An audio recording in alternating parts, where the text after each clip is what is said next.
we've covered how your day might look. Mm-hmm. We've covered the things that you liked about it, the things that you didn't like so much. Yeah. Especially towards the end. Mm. That's hilarious. I think a lot of people will resonate with you, by the way, when you said, I just had a really bad day. So I got on Indeed. Do you know what I mean? That's literally how it was. Yeah. I literally got on Indeed and I was like, I will find something, and then it popped up and I was like, right, I'm gonna do it. Loads of people resonate. We'll talk about the application and we'll talk about the interview, like in the imposter syndrome one, because I think that will full on, resonate with that podcast more. Okay, what about your interview for this job you're in now? Yeah. I don't know. I feel like I'm finding out so much about you through this podcast. You know, it's crazy. All right, so some of my close friends have said that. It's okay. Because we don't talk about work and stuff in that much detail. Yeah. One of my friends the other day was like, I've just listened to your podcast, your first one, and I've learned so much about you and your work career. And I'm like, thanks. Well, I think it's because we're not the type of people to sit there and talk about ourselves, especially in terms of work. No. Do you know what I mean? I bet they know all about Ray though. Oh god, yeah, they know all about him. Well, so my next question is, and you did speak about this a little bit in your intro, but what did you do when you was in practice to decompress, to stay sane then? Because there's a couple of my students, and she knows exactly who she is especially, they know that one of my first questions after they told me about all the things that they're doing is, okay, so what are your plans for a break? Yeah. How are you going to rest? How are you going to refill your jug before pouring out of it again? Yeah. So what did you do in practice? What did you do to remember that you were a human being? So I'm me, I'm a strong believer of work hard, play hard. Yeah. So I think it's good to enjoy yourself. I think it's good to get out there with your friends, with your family, doing things that you like doing. So, I liked going out for dinner to different restaurants, drinks. I love a good dance on the dance floor after a few drinks. Yeah. Going to gigs, festivals. Yeah.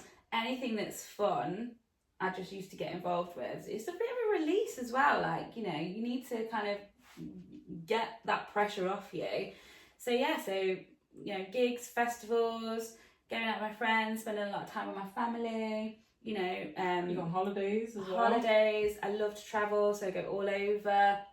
Dog walks now. Obviously, I didn't have Ray when I was in practice because I was in the office all the time, so it just wasn't fair to have a dog. So now I do a lot of dog walking, but back then I did used to just go on walks, but not so much as I do now. Holidays. I used to go to the gym, not so much anymore. Just anything.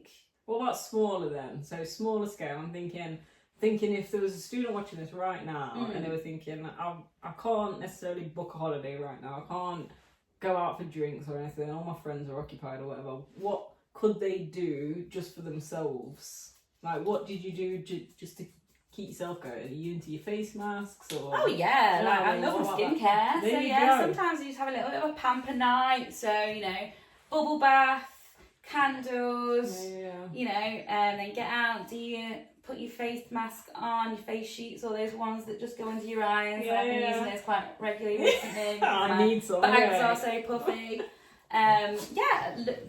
Nails. Yeah. Anything like that as a bit of a pamper night. But I also, sometimes I would struggle to fall to sleep, so I do a lot of sleep meditation. So put on just YouTube. Find some sleep meditation. There's loads of different ones on there just to chill. But even just watching shit TV. Yeah. So give me some of your guilty pleasures then. When you've had a stressful day that's been really intense, sometimes you just want to watch something that you don't have to think about. Literally. Yeah. So Love Island, Married at First Sight, Love Is Blind. It's all coming out now. Yeah, all of that. I love it all. Watch any of that stuff. Selling Sunset. I love it. Anything like that. A bit of reality TV. You're funny because if I watch Love Island and Maths as well, I'm there. I try and put it on just in the background, but then I get locked in and I'm like, oh my god, the psychology. Oh my god, that's a red flag. I'm like, no, he shouldn't Yeah. have done Oh my that. god, I've experienced that. That is not on. That is a red flag. That's, Literally. he's a narcissist. Literally. And if the worst thing that can happen is I say something and then one of the psychologists on MAP says it straight after me, I'm like, get me on there. I should be on there as a psychologist with no credentials at all. Yeah. But yeah, no, I completely get it. I was gonna say true crime. Yeah, You into true watching crime. true crime then? Oh my god, well we know from the Halloween special, Yeah, we go to bed watching a true crime sometimes. yeah, that definitely gets us off to sleep. Yeah, definitely. Yeah, so anything simple like that, cooking, Yeah. things like that, baking, you know. I know a lot of students that do some good baking. Yeah. You know, and that's a really good way, you know, to release some pressure. Yeah. Anything like that. I do think there is value in it though, because especially one of my therapists in the past, they told me to do just a menial task. So when you've got stuff to process in your head, I remember I cleaned the oven, and it took me literally like a good 2 days, but it was a task that I didn't have to think about. I was just scrubbing. Yeah, well, sometimes I love a good clean because Yeah. like, you feel so much better Yeah. when you've got a clean house, it Yeah. smells fresh, and you know, it's something that you've ticked off your list that you've needed to have done. So yeah, I love a good clean. Yeah. I spend most of my Saturday mornings just scrubbing the house, cleaning. Yeah, probably Particularly because because of of him, yeah, Because of Mr. this Mucky one. Pup here. Like, obviously, he's telling everybody right now that he doesn't do anything. Yeah, He's such a good boy. such a good boy. Oh goodness. All right. So that's a lot of stuff that you do to decompress. A lot of normal stuff as well. So I'm glad to hear that you're a normal human being. Thanks. Especially after the true crime one, the Halloween special. I was starting to think maybe we are both psychos. I don't know. That was the one where we talked the most as well. Look how long it was. Yeah, it was a Anyway. long one. So did you feel like honestly, did you feel like those things helped? Yeah, Like genuinely though. yeah. And so all of them, so obviously like holidays and stuff in terms Holidays, of looking forward to something. For sure, you've always got to have something booked to try and have something booked, even if it's just somewhere in the UK. Yeah. Like, you know, I go on little lodge breaks. Yeah. Particularly now I've got him, but me and the girls sometimes just used to book a lodge with a hot tub. Yeah. Take like some girly movies, face masks, Yeah. karaoke machine, and we're well away. I'm glad that it was in a cabin out in the middle of nowhere, eh? Well, sometimes like, you know, you had the cabins quite close by and Oh, they could gosh. definitely hear us singing karaoke, so we've definitely ruined some people's holidays. Yeah, walk of shame when it's time to check out. Alright, so moving on to fast forward to now then. In terms of, we're not going to necessarily go into the interview and stuff because we'll cover that on another episode. But Yeah. fast forward to now, you already knew that, you know, you had an inkling that you wanted to teach and stuff like that. And I suppose my question is, because I already know the answer to this in terms of, are you enjoying what you do now? Yeah. Obviously you do. Yeah, so much better. Well, tell me a bit more about that then, in terms of why. Because Well, you've probably covered a bit of it there's before. there's still a lot of work to do, and it's still obviously stressful, but Yeah. it's a different kind of stress. Yeah. You know, in practice you have all sorts hanging over you, like negligent stuff, you know, the amount of workloads, trying to billable hours. You have money laundering to look Money for as laundering, well. that was just was getting worse and worse, because obviously people now get their money from all over the place to buy a house because they're so expensive. So, you know, you've got gift deposits, you're coming from some of them overseas, and you have to kind of check all the sources as to where they're coming from, get all the bank details, and then if you see something in that bank statement, you're like, what is that? So that was stressy, but like obviously academia is a different kind of stress, just in the fact that, you know, you're supporting so many students, you want to make sure that you're doing a good job and you're, you know, teaching them so that they understand. So there are different pressures there, and obviously time scales to get like assessments written, things like that. Marking, there's a lot of marking in a short space of time, but it's a completely different kind of stress. I don't think it's as intense. You've got breaks to look forward to as well, because you know you've got always counting down to the end of term. So you can then, you know, have a refresher. You can get caught up. You can, you know, have something to look forward to, because normally you've got something booked, or you're doing something when it's, you know, time. And then over the summer you're at home a lot, and then obviously you're writing assessments, you're marking, you're updating, which I quite weirdly like updating, just to make sure everything's can I teach it in a better way. You know, are the materials okay, is there anything changed? But also graduation, I find it so much more rewarding than what I did in practice. Very rarely do you get a thank you in practice, but you know, after every session I can honestly say I have students coming up to me saying, oh, thank you, or have a good weekend, or like, thank you so much, or even if you reply to an email, it's like, thank you for taking the time to reply to me. They all just seem so grateful. Whereas I didn't really get that in practice. No, because it's your job. Yeah. And to an extent, like, I can completely see why we never got thank yous in practice, because, I mean, more so me. But I do think that people just see you as you're a service, and especially if they're paying you. Whereas I suppose the dynamic's a bit different. Students won't necessarily see that they're directly paying your mortgage. Do you know what I mean? So it might feel like you're doing them a favour, but like, I know that me and you especially, we always remind students this is our job. Like, don't feel like literally. So, and also over summertime, you mentioned graduation, but you can go to conferences. Where, I don't know about you, but I didn't really get much opportunity to do those kind of things in practice. Obviously did them, but CPD. It wasn't like every year. It wasn't something that would come up. All So the we'd time. have to do CPD obviously, but it wasn't usually in person. It was all just webinar stuff. And very rarely did we go to any conferences or, you know, like social things. And it'd be like in-house, so like if we had training, somebody would be bought in-house for us to do it there, so they were not wasting time going somewhere else or something like that. So alright, so clearly you enjoy things at the moment quite a lot. Is it also because, do you feel like you've got a different sense of purpose now? Yeah, probably. Yeah. In terms of, you know, helping other people succeed in their career and in their life in general. Yeah, because I mean, buying and selling a house or whatever, you know, it can be important, but not as important as, you know, helping someone do a career or progress in something that's going to better their life. Or even just believe in themselves on a basic level, because half of our students decide that they don't want to carry on with the law anyway. But no, I completely get it. I do think, like, you were still giving people a sense of, like, achievement, I suppose, when you buy a house. 100%. But also you had in the mixer, like, the businesses that were buying them to let them out and things like that. So it's not necessarily hitting the same. It was just another property. It's just another one. Another income stream for them. But okay. So you sounding like you're absolutely loving life. Like, don't say it too loud. I'm not going to jinx it.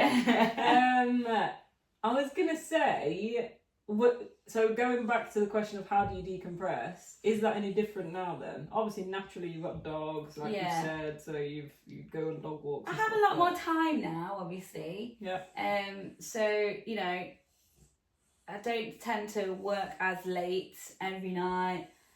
So, you know, I spend a lot more time with my family and, you know, and friends.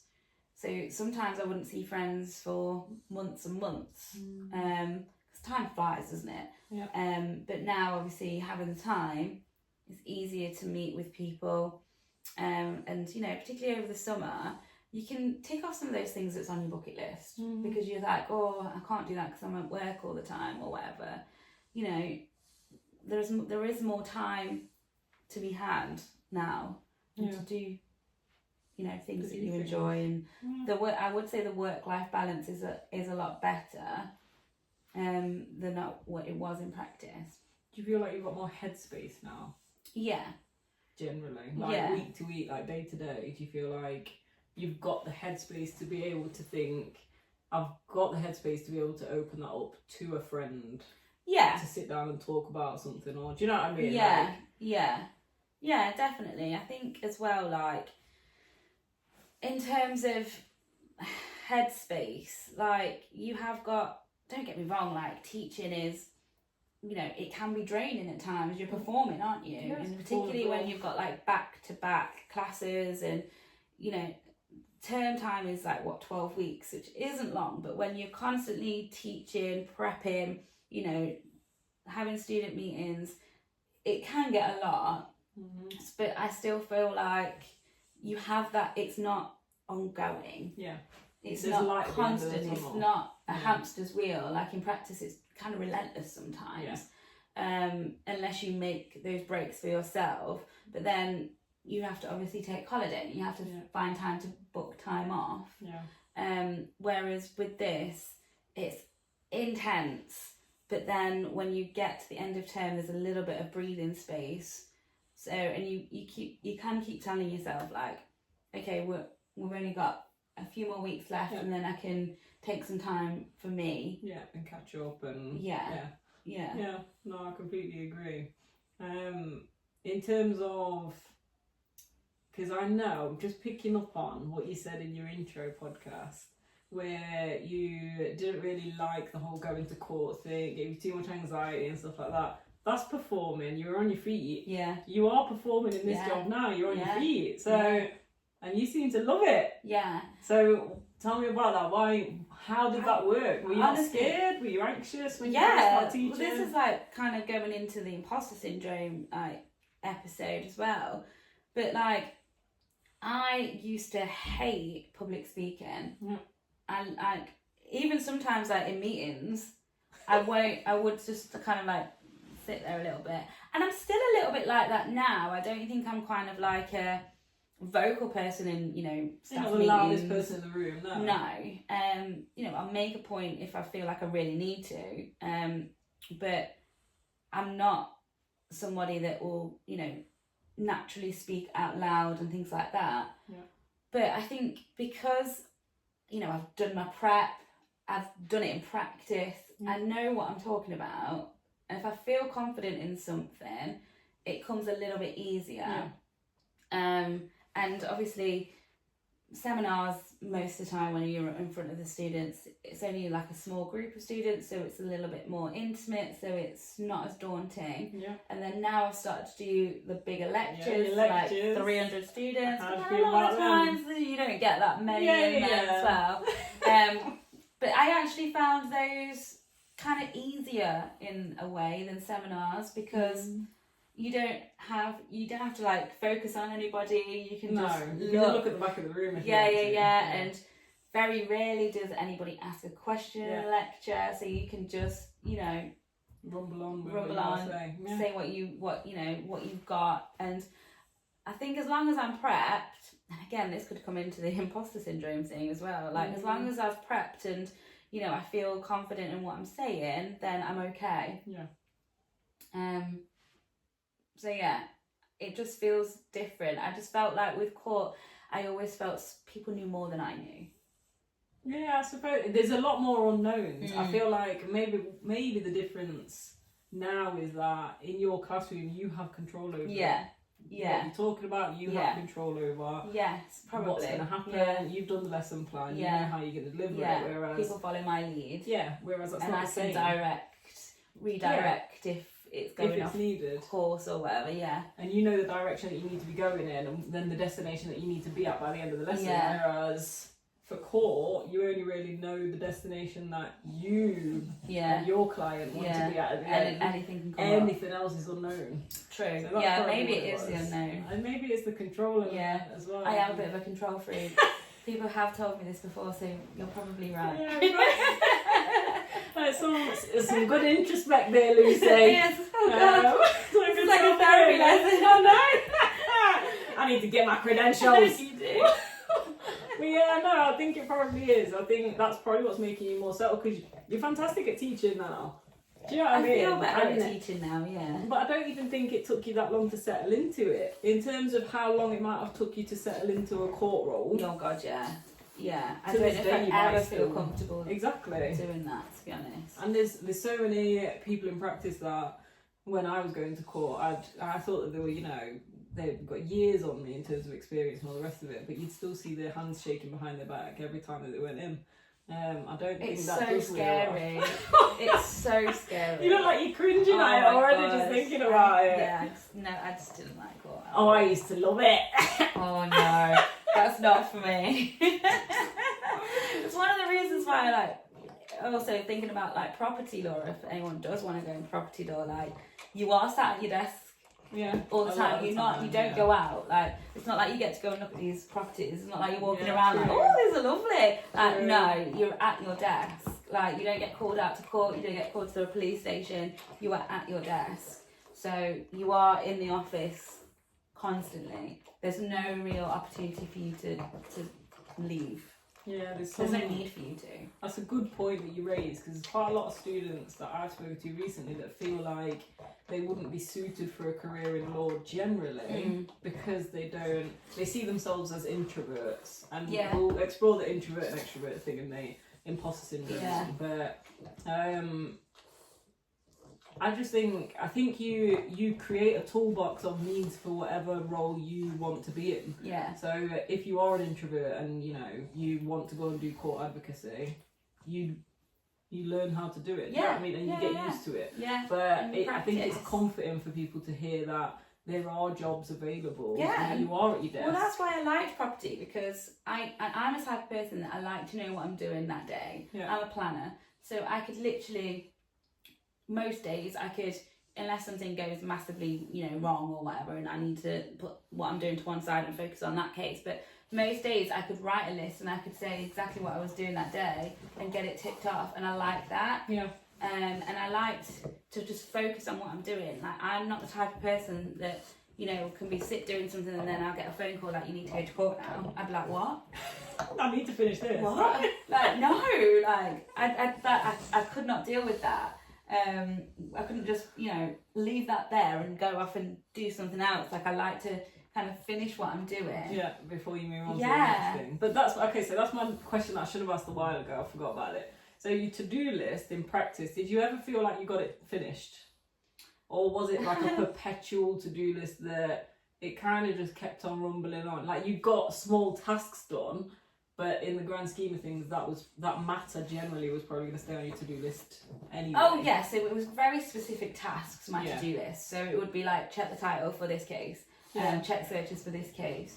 I don't know, draft the TR1 for this.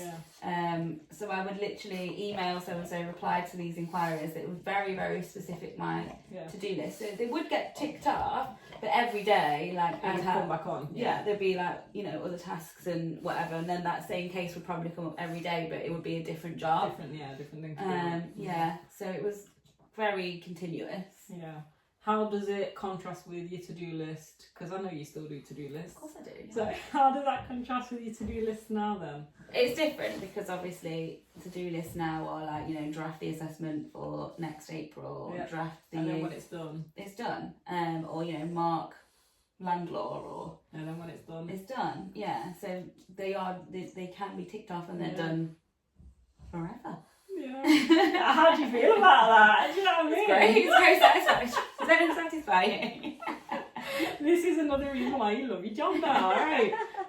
Okay, so just wanted to clear that up because I thought, especially from the students I've been talking to, with them thinking about their future careers and thinking that they've got to be a certain type of person to work in the law generally, I think it's going to be good for them to hear about if you are this type of person that likes to do this, likes to know what you're doing.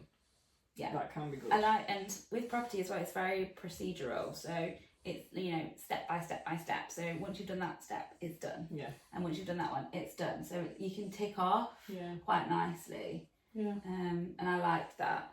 I think that's pretty good. Okay, so we've edged into your current job. So, just take it back to practice because that's what the whole purpose of this episode was supposed to be. A day in the life of a residential property lawyer, isn't it? Yeah. So, did you ever... I'm going to ask some challenging ones Oh now. no! Yeah. Listen, you shouldn't have had me on the podcast then, you know what I mean? So, that's what I'm here for, mate. You know what my challenging question is: did you ever come up against any bullying and harassment in your time in practice? And I mean, covert, overt, subtle, obvious, anywhere on the spectrum. Probably not personally. I don't think the only things that I personally, you know, faced into what was challenging was probably, like I said before, was to do with my gender. Yeah. So obviously I felt that, you know, males who hadn't been doing the job as long as I had would get progressed a lot quicker. Yeah. Or, you know, they would, in certain departments, there would be progression quicker. So I experienced that a lot, and I experienced the goalpost changing quite a lot for me, particularly with, you know, targets and things like that. But I don't think I've been bullied or harassed in that sense. I've seen other people be bullied or harassed. Yeah. And obviously I've had to work with difficult characters sometimes. Yeah. But I think that's part and parcel of the job, isn't it? It shouldn't be, but I think it is. You know, you're always going to come across people that you don't get on with, or in you any can't get on with. workplace, With everybody. I'm like a pretty laid back person. I tend to get on with most people. So yeah, I haven't experienced any bullying or harassment that I'm aware of. Yeah. In the workplace. Okay, that's a positive. Yeah. We should celebrate that. Yeah. Okay, so let me think what my next difficult question was. Cause I know I've kept you for a bit longer here, haven't I? Let's go on for I time. bet you're thinking. Like 20 minutes, it's done.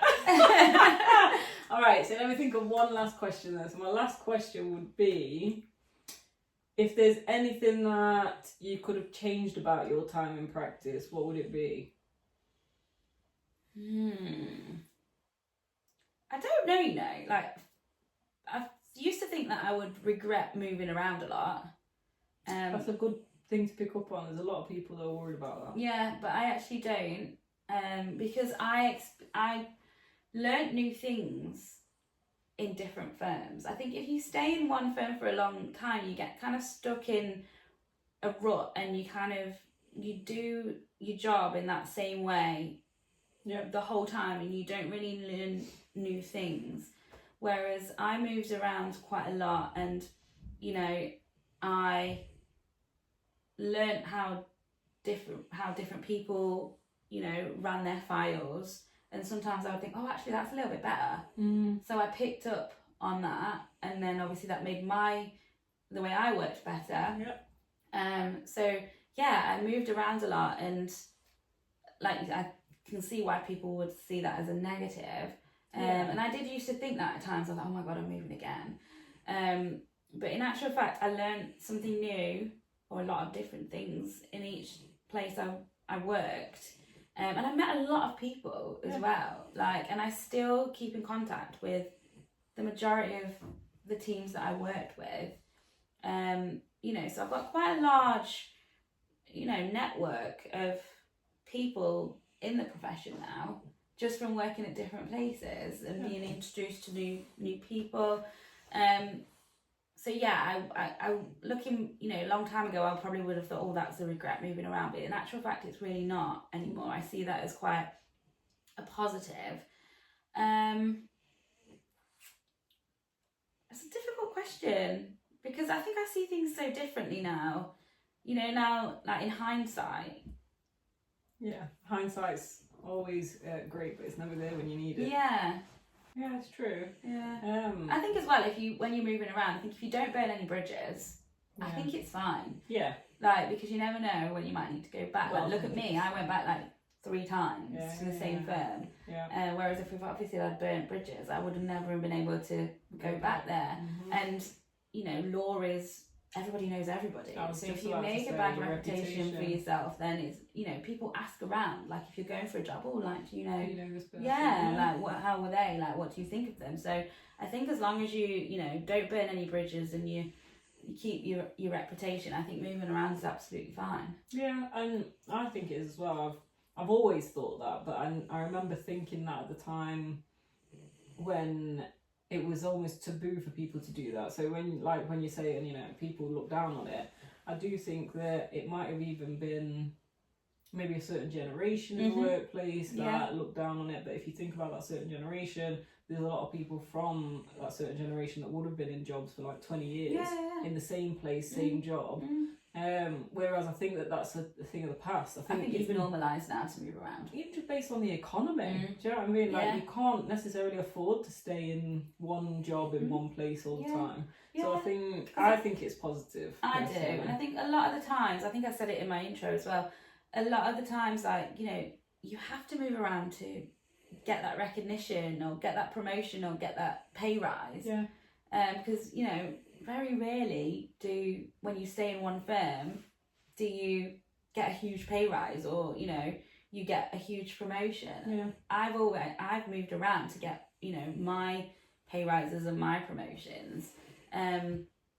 And, you know, you've got to do what's best for you at the end of the day. Yeah, and that's exactly what I was going to say. It's all about you as an individual, and at the point at which you're in a place or with a business or firm or whatever that you feel that you've stopped growing, that's the time to leave. Yeah. Because, like you say, you will become stagnant, and it's all about your development. You should be chasing your development and your growth. And if that firm or business can't do that for you, which, you know, sometimes they can't afford to put you on a certain course or give you this or give you that. So I think that it's fair for you to amicably leave, and they understand.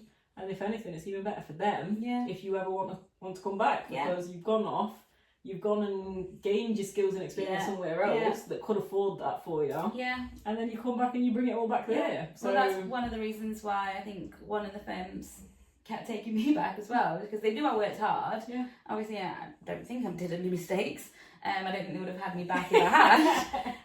And obviously, I'd gone to sometimes bigger firms. Yeah. And like, you know, when I went back, they'd be like, "Oh, how did that firm deal with this then?" Or what was their case management system like? And you know, you can take back. Yeah. You can report back on best practice, basically. Yeah. All right, fair. So you wouldn't necessarily change anything. I don't think so, you know. The thing is, if you changed anything, you wouldn't necessarily be where you are today. Yeah. Because who knows, if I changed something, I may still be in practice. Yeah, that's very true. Hating life, not really. No, I didn't hate it. I just, you know, kind of fell out of love with it a little bit. I think you came to an impasse. And I always say that if you feel like you've fallen out of love with your job, that's the time to look for something else. Because that means that you know you might not stay on your game 100%, and it really does matter for everybody else in that situation to stay on top of your game. Yeah. So I completely get that. I agree. Yeah.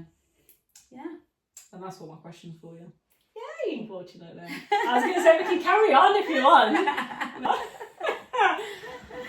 So do you want to wrap it up? Yeah, let's wrap it up. Alright, so let's wrap it up. So hopefully you enjoyed that episode, hearing about Lucy and her time in practice. I feel like we've covered quite a lot. If there's anything that we missed out or that you're interested in knowing, obviously get in touch. Do you know what I mean? Don't know. Sure. We've got much engagement yet, but please do let us know if there's anything that you want to hear about specifically in terms of especially working in property law. Yes. We promise it's probably a lot more exciting than what it sounds half the time. I mean, to be fair, you know, the majority of the time when I was in practice, I had great teams around me, and you know, I did enjoy it. It was just obviously time for a change. It sounds like that's a nice little way to end this. It sounds like in whatever job that you're doing, sometimes it boils down to the people that you're working with. Because it's not always going to be a great day every day in terms of your job, but it can be a great day every day in terms of who you're working with. 100%. So, tune into the next episode. Thanks, guys. Thank you.